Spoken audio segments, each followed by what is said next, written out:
फक्त 9 वर्षाच्या मुलीवर लैंगिक अत्याचार होतोय, तो पण 1-2 दिवस नाही, 3 दिवस नाही, 1 महिना नाही, तर तब्बल 6 महिने तिच्यावर अत्याचार होतोय.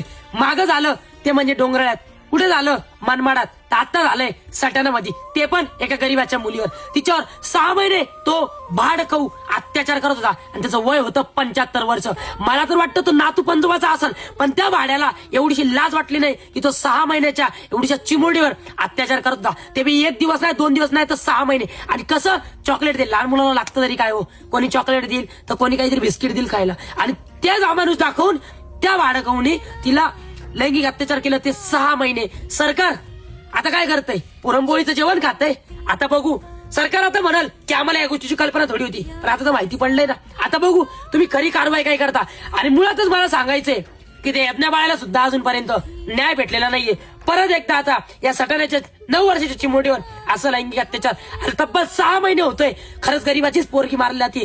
बघू आता सरकार तुम्ही करताय तरी का तुम्हाला अजून पण सत्तेवरच पोळी भाजायची. आणि जरा गरीबाचं दुःख तुमच्या अंतकारात रुचवा. आणि खरंच तुमच्या अंतकरणात जर एखाद्या लेकीबाळीबद्दल काळजीची भूमिका असेल ना, तर नक्कीच तुम्ही न्याय द्याल. हे प्रत्येकाला अपेक्षा आहे.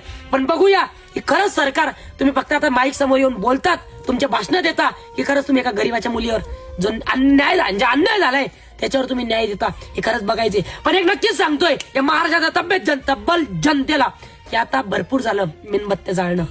आता त्याला जाळलं पाहिजे. सरकारची पोलीस यंत्रणेची वाट नाही बघायची, कारण ती वाट बघितली तर यज्ञ बाळा सुद्धा वरती रडून तिचे अश्रू आटले जाणार आहे. आणि नंतर या बाळावर झालंय हिचे बी रडून अश्रूच आटले जाणार आहे. पण न्याय हा कधीच भेटणार नाहीये. त्यामुळे मला प्रत्येकाला सांगणं आहे, 350 वर्षापूर्वी छत्रपतींनी स्वराज्य घडवून दिलंय, आणि त्या स्वराज्यात आपल्याला कसं जगायचंय आणि आपल्या लेकीबाळी या कशा सुरक्षित राहतील या गोष्टीचा विचार करायचे. कारण सरकार आता लेकीबाळी या रस्त्यावर नाही तर फक्त आईच्या गर्भातच सुरक्षित आहे, हे मला तरी वाटतंय. आणि सरकार तुम्हाला पण मुलगी असेल, नेमका त्या तुमच्या मुलींमध्ये यज्ञ बाळाला बघा, आणि त्याच यज्ञ बाळामध्ये तुमची मुलगी बघा, त्याच सटण्यातल्या दिदीमध्ये तुमची मुलगी बघा. मग तुम्हाला गरीबाच्या मुलीचं दुःख कळणार आहे. बघूया आता तुम्ही काय न्याय देताय, बरं का.